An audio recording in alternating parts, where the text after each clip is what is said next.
다이어트 할 때 아침에 뭐 먹을지 고민 진짜 많이 되시죠? 아니면 아침 그냥 안 먹고 넘어가는 분들도 진짜 많을 거예요. 그런데 솔직히 말해서 아침을 안 먹어서 일시적으로 빠진 적은 있어도 꾸준히 빠지고 유지된 경험은 흔치 않으시죠? 저도 그랬거든요. 아침 굶고 배고프니까 점심은 막 폭식하게 되고 저녁엔 또 후회하고 오늘 망했으니까 내일부터 해야지, 이런 패턴 저만 겪은 거 아니잖아요. 처음에는 내가 의지가 약한가 싶었는데 나중에 깨달았어요. 이건 의지의 문제가 아니었어요. 애초에 방식이 잘못됐던 거죠. 그래서 바꿨습니다. 아침을 먹되 어떻게 먹느냐를 고민하기 시작했어요.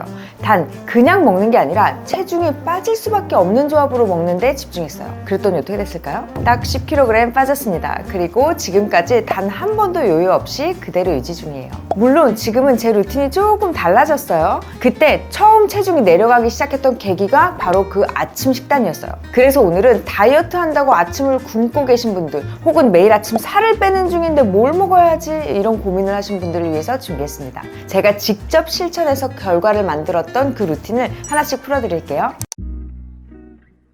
저도 살 뺄 때 정말 여러 가지를 시도를 해봤어요. 야식 끊고 샐러드, 도시락 싸서 출근도 해보고 운동도 꾸준히 해봤었죠. 근데 결과는 늘 똑같았어요. 초반에는 조금 빠지는 듯 하다가 금방 정체기가 왔고요. 결국에는 다시 원상복귀를 했는데 예전 그 몸무게가 아니라 그거보다 더 찌게 되더라고요. 한동안은 이건 그냥 내 체질인가 보다 이런 생각을 했었어요. 그러다가 어느 날 제 환자분 중에 아침 식단만 바꿔서 살을 뺀 케이스를 보게 된 거예요. 그래서 나도 한번 해볼까 이런 생각을 했어요. 그렇게 공부하고 딱 3가지만 바꿨는데 정말 신기하게 몸이 반응하기 시작을 했어요. 운동은 하지 않았고요. 그저 아침을 먹는 방식만 바꿨을 뿐인데요. 체중이 천천히 근데 확실하게 빠지기 시작을 했습니다. 그때 먹느냐 마느냐가 아니라 어떻게 먹느냐가 훨씬 더 중요하구나, 이런 걸 느꼈어요. 그때 이후로 저는 아침을 절대 그냥 막 먹지 않았어요. 내 몸이 어떻게 반응해야 살이 빠지는가를 기준으로 식단의 구성, 순서, 타이밍까지 다시 설계를 했습니다. 그 변화는 아주 뚜렷했어요. 예전 같으면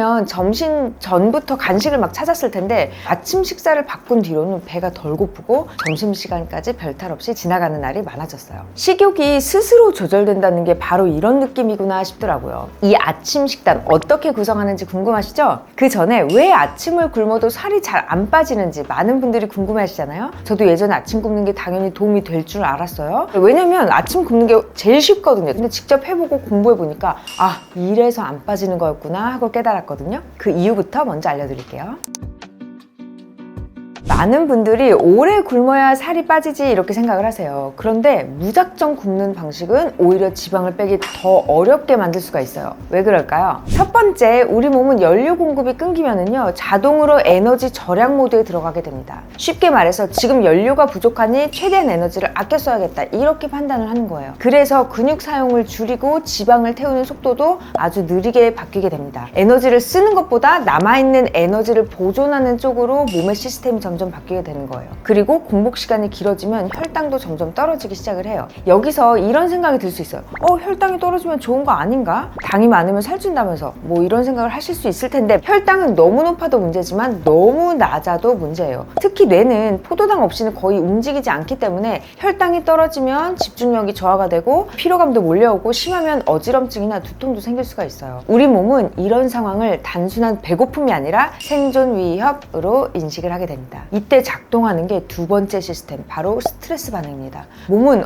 위기 상황이야 라고 판단을 하고 스트레스 호르몬인 콜티졸을 분비하게 돼요. 이 콜티졸은 지금 상황이 불안정하니까 앞으로 들어오는 에너지는 최대한 아껴 다 지방으로 만들어, 이런 신호를 보내게 돼요. 결국에 우리가 나중에 밥을 먹으면 그걸 바로 연료로 쓰는 게 아니라 몸은 혹시 또 굶을까봐 지방을 저장하려는 쪽으로 반응을 하게 돼요. 이런 상태가 반복이 되면 몸은 이 사람은 자주 굶는구나 라고 학습을 하게 됩니다. 그러면 같은 걸 먹어도 더 살이 찌고 더 잘 안 빠지는 몸으로 바뀌게 되는 거예요. 그래서 정리를 하자면 굶는다, 살이 빠진다, 이런 단순한 공식은 통하지 않는다는 거예요. 그래서 그때 생각을 완전히 바꿔버렸어요. 먹는 양이 아니라 먹는 구조를 바꿔보기로 결심을 했습니다. 이 방법을 병원에 오신 많은 환자분들께도 권해봤어요. 그런데 그중 한 분이 그러시더라고요. 선생님이 알려주신 그 순서대로만 먹었는데 2주 만에 뱃살이 진짜 눈에 띄게 줄었어요, 이 말씀을 하셨는데, 그 말을 듣고 제가 진짜 확신이 들었습니다. 이건 단순히 나만 되는 게 아니라 누구에게나 통할 수 있는 구조구나 라고요. 지금부터 그 식단 하나씩 차근차근 풀어드릴게요.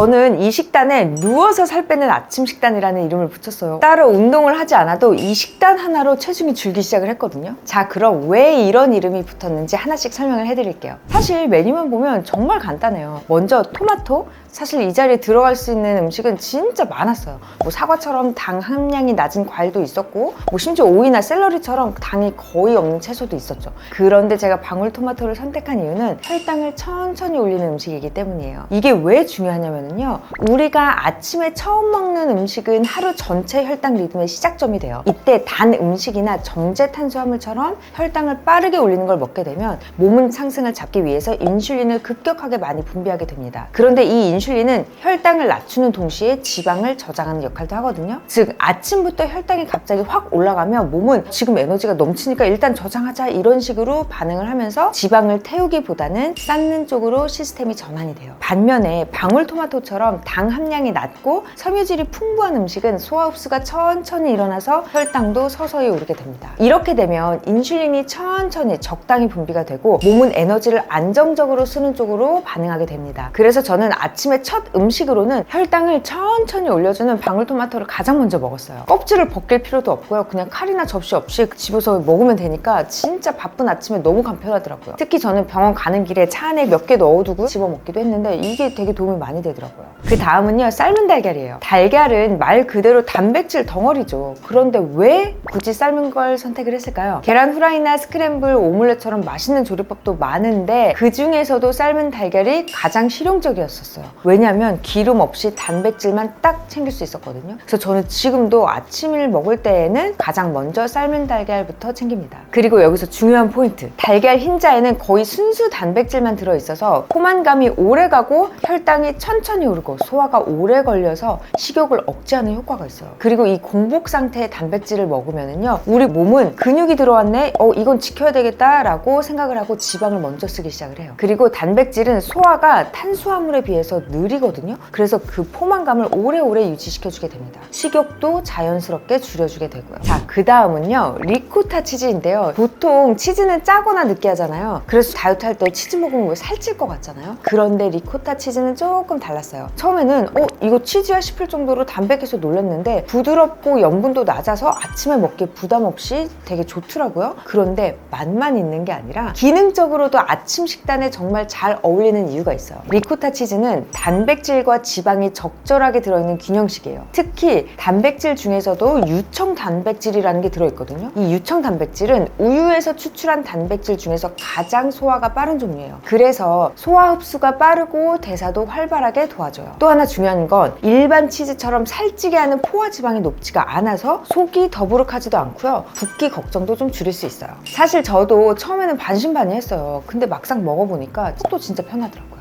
그래서 매일매일 아침에 리코타 치즈가 올라간 식단을 먹게 됐어요. 두부나 저염 크림치즈로 대체해도 좋고요. 아니면은 그릭 요거트로 대체해도 좋습니다. 저는 요즘에 꾸덕꾸덕한 그릭 요거트에다가 올리브 오일을 뿌려서 먹는데 진짜 맛있어요. 다음은 올리브 오일이에요. 사실 기름 하면 무조건 줄여야 된다고 생각을 하잖아요. 그런데 기름 자체가 나쁜 게 아니고요. 어떤 기름을 먹느냐의 문제가 가장 중요한 것 같습니다. 우리가 보통 피해야 하는 기름은요, 포화지방이나 트랜스지방. 여기서 개념을 조금 정리하고 갈게요. 포화지방은요, 상온에서 딱딱하게 굳는 지방이에요. 예를 들면 삼겹살 기름, 버터, 라면 같은 데 많이 들어있고요. 이 지방은 몸에 쉽게 쌓이고 콜레스테롤을 높이는 성질이 있어요. 트랜스지방은 인위적으로 만든 지방이고요. 마가린이나 일부 가공식품 등에 들어있는데 이건 인위적이라서 몸에 진짜 아주 안 좋아요. 그래서 웬만하면 안 먹었으면 좋겠어요. 그런데 올리브 오일에 들어있는 불포화 지방산은 달라요. 불포화 지방산은 상온에서 액체 상태인 기름이고요. 몸에 쌓이기보다는 에너지로 잘 쓰이기도 하고요.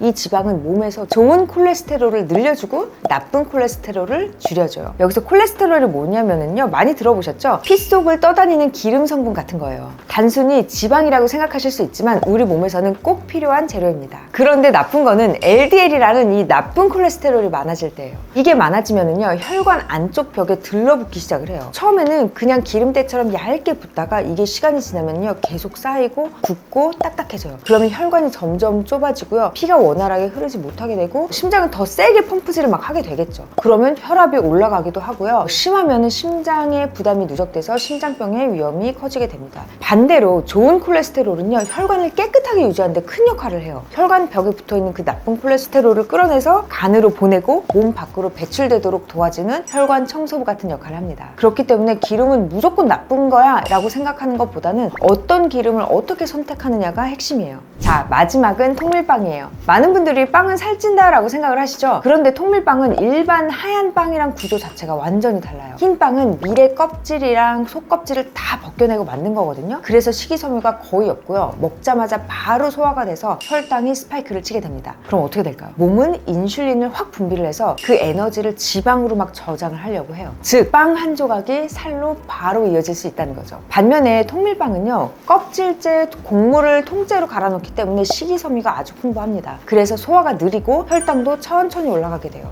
포만감도 훨씬 오래 가고요. 특히 아침 식단에서는 이렇게 천천히 흡수되는 탄수화물이 정말 중요해요. 왜냐하면 아침에 혈당이 급격하게 오르면 몸은 하루 종일 저장 모드로 가버릴 수 있거든요. 그리고 여기서 더 중요한 게 있어요. 탄수화물 자체가 나쁜 게 아니라 언제 어떤 상태에서 먹느냐가 훨씬 더 중요합니다. 그래서 저는 채소, 단백질, 지방을 먼저 먹고 통밀빵을 맨 마지막에 넣었어요. 이 순서가 왜 중요하냐면요, 예를 들어서 빈속에 빵부터 딱 먹으면 혈당이 급격하게 올라버려요. 그리고 급격하게 떨어져요. 그러면 배가 빨리 꺼지고 금방 배고프거든요. 그래서 10시쯤 되면 간식 먹고 싶다 이 생각이 들어요. 그런데 채소, 단백질, 지방 이렇게 먼저 들어간 상태에서 탄수화물을 나중에 넣으면요, 혈당이 천천히 오르게 되고요. 포만감이 오래 유지가 돼요. 자, 매일 똑같이 먹을 필요는 없어요. 재료는 바뀌어도 먹는 구조와 순서만 좀 기억을 하시고요. 진짜로 이거 하나 바꿨을 뿐인데 하루 전체의 흐름이 완전히 달라졌어요. 그런데 거기서 끝이 아니었어요. 딱 하나, 식단을 먹고 난 다음에 한 행동들이었는데요. 이게 진짜 살 빠지는 속도를 확 끌어올렸어요. 이게 뭐냐면 먹고 나서 바로 앉지 않고 몸을 조금이라도 움직여주는 거였어요. 처음에는 별 생각이 없이 식사 후에 그냥 산책을 나간 적이 있었는데 그날따라 뭔가 소화도 잘 되고 몸이 훨씬 가볍게 느껴지는 거예요. 그래서 그게 반복되다 보니까 딱 느꼈어요.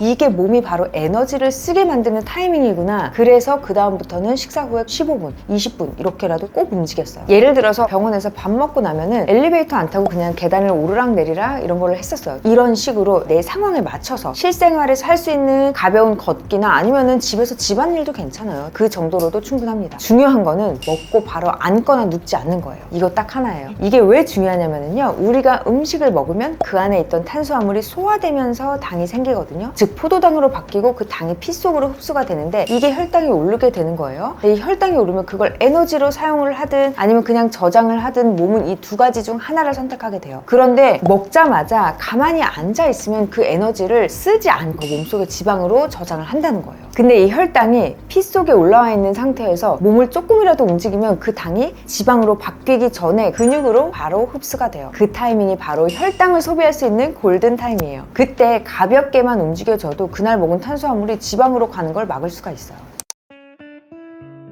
자, 이제 정리를 해볼게요. 제가 아침 식단을 바꾸면서 제일 먼저 했던 건 몸이 저장 모드로 안 가게 만드는 그 조합을 만들었던 거예요. 방울토마토로 혈당을 천천히 올리고 삶은 달걀로 포만감을 채워주고 치즈랑 올리브 오일로 대사 흐름을 잡고 통밀빵을 제일 마지막에 먹었어요. 먹는 순서와 구성 하나만 바꿨을 뿐인데 몸이 지방을 잘 쓰는 쪽으로 바뀌기 시작을 하더라고요. 거기에 식사 후에 15분만 움직이는 습관을 더했어요. 그랬더니 혈당이 저장되기 전에 에너지로 쓰이고 체중도 훨씬 빠르게 줄기 시작을 했어요. 따로 운동을 안 해도 돼요. 진짜 중요한 건 거창한 방법이 아니라는 거예요. 핵심은 누구나 꾸준히 실천할 수 있는 반복 가능한 구조에 있습니다. 하루 세 끼 다 바꿀 필요도 없어요. 아침 단 한 끼로 시작을 하세요. 몸은 분명히 다르게 반응하기 시작을 할 겁니다. 자, 오늘 영상 보시고 실제로 실천을 해본 뒤에 어떤 변화가 있었는지 댓글에 후기로 남겨주세요. 그리고 주변에 아침을 먹는 습관에 대해 고민이거나 다이어트에 고민이 있는 친구나 가족이 있다면 이 영상을 공유해주세요. 오늘 영상이 도움이 되셨다면 구독과 좋아요 부탁드립니다. 다음에는 더 유용한 정보로 찾아올게요. Love yourself, love your body. 오늘도 당당하게. 그럼 다음에 뵐게요. 빠이.